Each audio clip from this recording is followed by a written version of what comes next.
تو بہنوں اپنی بچیوں کو، اپنے بیٹوں کو اٹھائیے نماز کے لیے، ان کی تربیت کیجئے کہ آپ کے مرنے کے بعد بھی آپ کے لیے صدقہ جاریہ رہیں گے، وگرنہ اگر یہ کا معاملہ نہ کیا تو نتیجہ یہ نکلے گا کہ حدیث میں آتا ہے کہ کچھ باپ ایسے بھی ہوں گے، اور یہاں باپ سے مراد باپ اور ماں دونوں ہی ہیں، جن کے کندھوں پر ان کی اولاد کے گناہوں کا بوجھ ہوگا، جنہوں نے دنیا کی ساری باتیں سمجھائی، سب اچھی بری ان کے سامنے کھول کے رکھ دی، اور اگر نہیں کی تو صرف ایک شریعت کے حوالے سے ان کی تربیت نہیں کی۔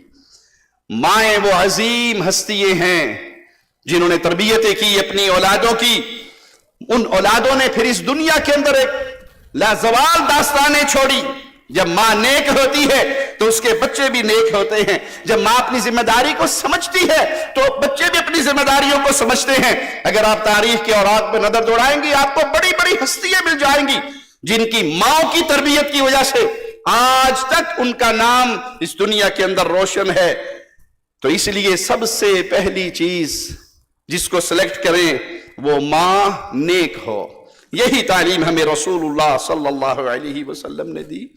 آپ نے فرمایا 4 بنیادوں پر نکاح کیا جاتا ہے، لمالها ولحسبها وجمالها ولدینها، اس کا مال، حسب و نسب، خوبصورتی، اور اس کا دین۔ تم کیا کرنا، یاد رکھنا یہ سبق کس کا ہے؟ رسول اللہ صلی اللہ علیہ وسلم کا۔ تم کیا کرنا شادی کرتے ہوئے؟ جٹا دا منڈا تے جٹا دی کڑی لے آئی، پٹھانا دا منڈا تے پٹھان دی کڑی لے آئی۔ پٹھان پنجابی نال نہیں بیاہ کردے ہوندے، ماڑا دا چیشے دا پنجابی دے زما پختون دے۔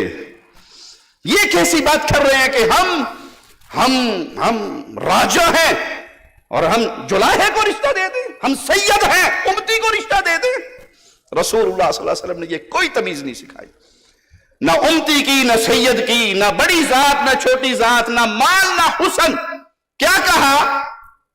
جب بھی تلاش کرنا دین کی بنیاد پر رشتہ کرنا، تیرے ہاتھ خاک آلود ہو جائیں۔ کیا معنی؟ اگر تو دین کو چھوڑے گا تو پھر تجھے آخر میں ندامت لینی پڑے گی، شرمندگی اٹھانی پڑے گی اگر تو نے ایسی جگہ پہ شادی کی۔ آپ دیکھ لیجئے بہت سارے گھرانے آپ کو ایسے مل جائیں گے، بڑے بڑے نام ہیں ان گھرانوں کے، لیکن اولادیں برباد ہوگی۔ باپ بہت بڑا عالم ہے، شیخ ہے، مرشد ہے، امام ہے، بیٹا کلین شے پھر رہا ہے۔ جگاڑ لگائیں، پیچھے جائیں، کھورا کر دیں، اس کا کیا مسئلہ ہے؟ پتہ لگا تھا پڑوسن کی بیٹی سے شادی کروا دی تھی ماں نے۔ کیا مسئلہ ہے؟ خاندان کا رشتہ تھا۔ رشتہ کرتے ہوئے یہ سوچ کہ یہ اہل توحید ہو۔ ارے بھائی، اللہ کے نبی صلی اللہ علیہ وسلم شرط لگا رہے ہیں تو جب بھی اختیار کرنا دیندار، اور ہمارے ہاں تو یہ تمیز ہی ختم ہو گئی کہ میں نے موحد ہوں تو موحدہ سے نکاح کرنا ہے۔ ہمیں تو مولویوں نے پٹی پڑھانی شروع کر دی یو ٹرن لینے کے بعد۔ کیوں جی؟ یہ کوئی قبر پرست ہنومان کو پوچھتے ہیں جو ان کی بیٹیوں سے شادی نہ ہو؟ جی یہ ہنومان کو نہیں پوچھتے، یہ سیدنا علی کو پوچھتے ہیں، یہ حسین کو پوچھتے ہیں، یہ فاطمہ کو پوچھتے ہیں، یہ عبد القادر جیلانی کو پوچھتے ہیں، جیسے وہ ہنومان کو پوچھتے ہیں، غیر اللہ کی پوجا کرتے ہیں۔ یہ بھی غیر اللہ کی پجاری ہے۔ نہیں یقین تو جاؤ دیکھ لو لال شہباز قلندر کی پوجا کرنے والے کون ہیں؟ امرتسر سے آئے ہوئے ہیں، تمہاری شہروں کے کلمہ پڑھنے والے ہیں۔ وہاں طواف بھی ہو رہا ہے، وہاں ذبح بھی ہو رہی، وہاں پتھر بھی، کنکریاں بھی ماری جا رہی ہیں، کالے سیاہ پانی میں نہایا بھی جا رہا ہے، گٹر کے پانی کو زمزم کا بنا کے بیچا بھی جا رہا ہے۔ یہ بھی چند دن پہلے ہی میں نے کلپ دیکھا، بلکہ 2 دن پہلے ہی مجھے کسی نے بھیجا، لال شہباز قلندر کا گدی نشین کہتا ہے جس کے پاس پیسہ ہے وہ سعودیہ حج کرنے جائے، جس کے پاس پیسہ نہیں چھائی تھا اچو آؤ سہی حج تھی دو۔ غریبوں کا حج تو یہی سندھ میں ہی ہو جاتا ہے، امیر لوگ سعودیہ جا سکتے ہیں۔ وہیں سندھ کے اندر اب سیدنا حسین کی کربلا کی شبیہ بن گئی ہے، اور وہ گدی نشین کہہ رہا ہے جی جس کے پاس کربلا جانے کا پیسہ نہیں وہ آئے اور شبیہ کربلا پہ آ کے منتیں پوری کر لے۔ اس شبیہ کربلا میں ہے کون؟ کوئی بھی نہیں، خالی قبریں ہیں۔ آپ کہیں گے صرف سارا زور ساڈے والی پایا ہے، انڈیا والے پاسے نہیں جانتے تسی؟ انڈیا میں حسین ٹیکری ہے جہاں سیدنا علی کی قبر، حسین کی قبر، حسن کی قبر، زینب کی قبر رضوان اللہ علیہ مجمعین، حسین ٹیکری پہ باتھ روم کی گٹر کی گندگی کا پانی ایک جگہ پہ اکٹھا ہو رہا ہے اور اس میں ڈبکیاں لگ رہی ہیں. پوچھنے والا اینکر پوچھتا ہے یہ کہاں سے آ رہا ہے پانی کا؟ واش روم سے آ رہا ہے. کہ اس میں بدبو نہیں ہے؟ کہ نہیں، حسین کی کرامت سے خوشبوئیں ہی خوشبوئیں. آپ شادی کرتے ہوئے یہ دیکھتے نہیں یہ معاہدہ ہے، یہ مشرکہ ہے، یہ یا علی مدد کہنے والی ہے، یہ یا رسول اللہ مدد کہنے والی ہے، یہ قبروں پہ ڈھیریوں پہ ماتھے رگڑنے والی ہے. نہیں جی مولوی صاحب، چاچے دی کڑی ہے، مامے دی کڑی ہے، خالہ کی بیٹی ہے، قوم کی ہے، برادری کی ہے. اہل ایمان کی کوئی قوم، کوئی برادری نہیں ہوتی. قوم اور برادری ہماری بنی ہے لتعارفوا، لتفاخروا نہیں، پہچان کے لیے. یہاں پہلا رشتہ کرتے ہوئے چیک کرو مشرکہ ہے یا موحدہ ہے، یا علی مدد کہتی ہے یا اللہ مدد کہتی ہے. پھر رشتے کی بات آگے چلاؤ. یہ نمازی ہے یا بے نماز؟ ہم دیکھتے ہیں خوبصورت ہے، کڑی سونی ہوئے جی، کڑی دل چانی چاہیے. پہلی نظر پہ تو ٹھنڈ پہ جوے، پاویں فجر نہیں 12 بجے تک ستی رہے، کوئی نہیں منڈا ہولے ہولے ٹھیک کر ہی لے گا. منڈا ہولے ہولے ٹھیک کرتے کرتے اپنے بچوں کو ناچنے والا بنا بیٹھا. دین کی بنیاد پہ شادی کیجئے اور کبھی نہ بھولیے اہل حدیث لڑکے کی کسی مشرک سے، کسی بدعتی سے شادی نہیں ہو سکتی. کوئی راضی ہو تب اس کی مرضی، ناراض ہو تب اس کی مرضی. آپ کی مواہدہ بیٹی گھر بیٹھے بوڑھی ہو کر مر جائے، برداشت کر لینا. امام ضامن باندھنے والے کسی مشرک کو اپنی بیٹی کا نکاح نہ دینا. پیر شاہ جمال ککڑ گھینتے پتر ڈے رتا لال کہنے والے مشرک کے ساتھ اپنی بیٹی کا مواہدہ کا نکاح نہ کرنا. دوسری تیسری چوتھی میں کسی مواہد کو دے دینا، لیکن کسی مشرک کو نہ دینا. جس نے اپنی بیٹی کسی مشرک کے نکاح میں دی، کسی قبر پرست کے نکاح میں دی، کسی امام پرست کے نکاح میں دی، کسی پیر پرست کے نکاح میں دی، اس نے اپنی بیٹی اپنے بیٹے کے ساتھ سب سے بڑھ کر اس کے حقوق کو مارا ہے. شادی جب بھی کریں اس کی بنیاد دین بنائے. کیوں؟ یہی درس تو میں حدیث دیتی ہے، الدنیا متاع وخیر متاع الدنیا المرأة الصالحہ.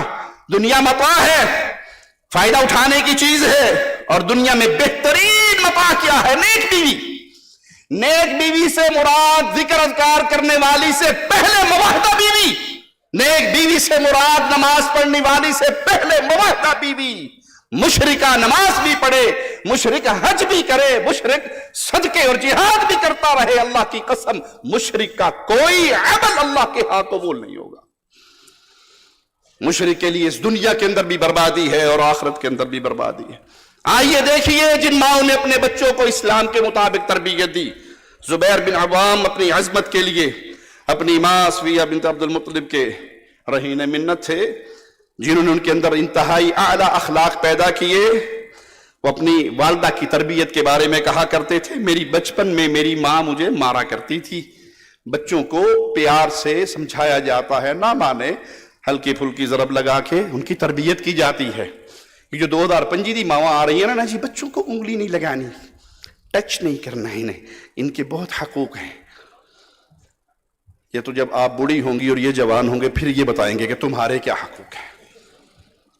ایک شخص نے آ کر کہا تھا امیر المؤمنین عمر سے رضی اللہ عنہ ارضا، میرا بیٹا بڑا نافرمان ہے. بلا لیا، درہ اٹھایا کہ امیر المؤمنین میری بھی سنیں گے؟ کہا جی سنائیے.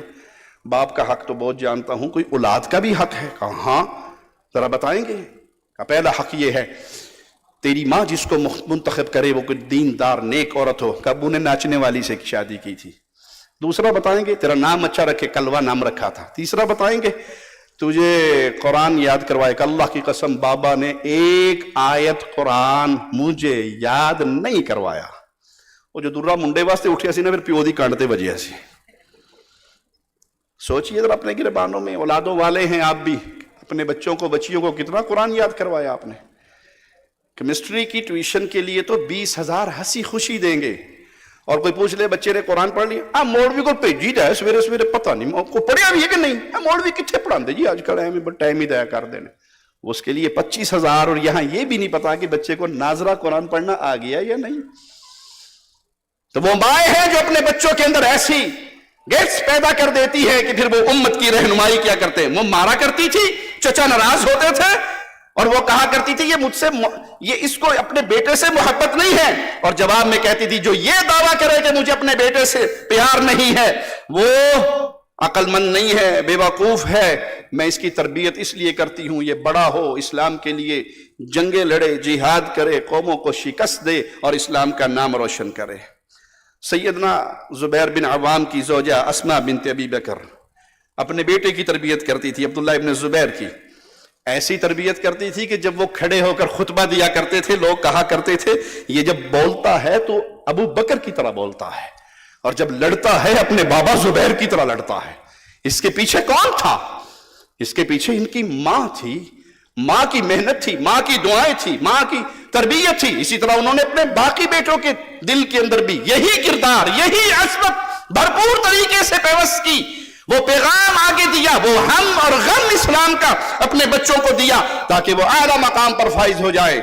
عبداللہ بن جعفر عرب کے سخاوت پسندوں کے سردار, نوجوانوں کے لیڈر, بچپن میں اپنے باپ کے سایہ عاطفت سے محروم ہو گئے تھے. ان کی ماں اسماء ان کی پرورش کرتی, ان کی اخلاقی تربیت کرتی, ان میں اعلیٰ کردار اور اعلیٰ صفات پیدا کرتی. معاویہ بن ابی سفیان قوت ارادی میں, مضبوط ارادے میں, حکمت و دانائی میں انہوں نے سارا خزانہ اپنی ماں ہند سے ورثے میں یہ ساری چیزیں پائی. ایک بار کسی نے کہا کہ یہ جب بڑا ہوگا تو اپنی قوم کا سردار بنے گا. ماں نے کہا اگر یہ صرف اپنی قوم کا سردار بنا تو مر جائے, یہ قوم کا سردار نہیں بنے گا بلکہ یہ عرب کا بادشاہ بنے گا. اور اسلام کے پہلے بادشاہ کون تھے؟ امیر المؤمنین امیر معاویہ رضی اللہ عنہ. انہوں نے حکمرانی کی اور اسلام کا جھنڈا پھر پوری دنیا کے اندر لہرایا.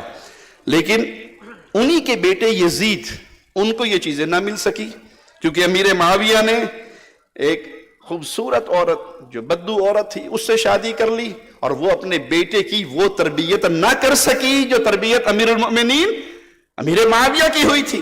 تو بھائی یہاں شادی سے مراد صرف خوبصورت لڑکی نہیں ہے. کسی کو بھی جب آپ سلیکٹ کرتے ہیں اپنے نکاح کے لیے تو اسے بیوی کی نظر سے پہلے اپنے بچوں کی ماں کی نظر سے دیکھو کہ یہ اس قابل ہے میرے بچوں کی ماں کہلائے. یہ آج جس طریقے سے میرے سے شادی کر رہی ہے, انسٹاگرام پہ یاری لگا کے, فیس بک پہ دوستی کر کے, مس کال کے جال میں پھنس کے, جو ہی کال آئی آگے سے مرد کی آواز ادھر سے عورت کی آواز, ساری مس کال تھی. اگلے دن پھر اسی ٹائپ پہ مس کال آ گئی, وہ مس کال کے اندر مس ہو گئی. اب یہ اپنے بچوں کو کیا بنائے گی, کیا تربیت کرے گی؟ آپ جب اپنی کسی لڑکی سے شادی کا ارادہ کر چکے ہو تو اس کو بیوی کی نظر سے نہ دیکھیے, اپنے بچوں کی ماں کی نظر سے دیکھیے. یہ مس کال کے ذریعے آپ کے پاس آئی تھی, آپ کی بیٹی بھی مس کال کے ذریعے کسی اور کے پاس جائے گی. وہ کہتے ہیں کسی نے کڑی کا رونکڑ دی, وہ لڑکی جب نکلی تو اس نے ماں کا زیور بھی اٹھا لیا, اور ایک گھر میں گدی کھڑی تھی وہ بھی اٹھا لی. چلو یہ تو کھوتی تے چڑھ کے جاواں گے. دونوں چل پڑے. راستے میں راجباہا چھوٹا سا نالا آیا کھیتوں کو سیراب کرنے والا, تو گدھی اس کے اندر بیٹھ گئی. بندے نے کڑی نو کیا بھی یہ کی ہویا؟ کہتی کوئی ٹینشن والی بات نہیں ہے, میرے ابو نے جب میری امی کو بھگایا تھا گھر سے تو اس گدھی کی ماں ہمارے گھر میں تھی, ہم وہ اس پر بیٹھ کر گئے تھے اور اسی نالے میں دونوں بیٹھ گئے تھے. اس کے بند کھڑکیاں کھل گئی. اس نے کہا ہے جو گدھی کی ماں نے کیا وہ گدھی کی بچی نے کیا, جو اس اور لڑکی کی ماں نے کیا وہی اس نے کیا, اس میں سے جو میری بیٹی ہوگی وہ بھی وہی کرے گی. انگلی پکڑ کے گھر جانا, ماں جی اپنے گھر جاؤ, میرے کو غلطی ہو گئی, جاؤ اپنے گھر. کبھی نہ بھولیے حرام دوستی کر کے رشتے کرنے والوں, یہ عشق کا بھوت پہلی رات اتر جاتا ہے, پھر ڈانگا سوٹا ہی رہتی ہیں. کبھی نہ بھولیے یہ آپ کے بچوں کی ماں بنے گی. جو آپ کی بیوی جس ذریعے سے آپ تک پہنچی ہے, آپ کی بیٹی اسی ذریعے سے کسی اور تک پہنچے گی. تو یہ تربیت کا معاملہ بڑا اہم معاملہ ہے. اپنے بچوں کی تربیت کے لیے جس کو بنائیں اپنی بیوی بڑی عظیم ہونی چاہیے. سلف کی طرف جب نظر دوڑائیں تو آپ کو بہت سارے لوگ ایسے ملیں گے جو بالکل یتیم پیدا ہوئے, جنہوں نے اپنے باپ کو نہیں دیکھا اور ماں نے ان کو پالا.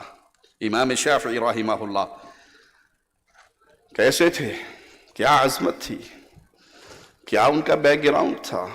سلف صالحین کے یہ حالات کیا تھے؟ مائیں پٹیے پڑھاتی تھی، مائیں تربیتیں کرتی تھی. احمد ابن حنبل کی ماں لے کے جاتی تھی مسجد، ماں پانی گرم کرتی تھی صبح کے وضو کے لیے. یہ مائیں ہیں.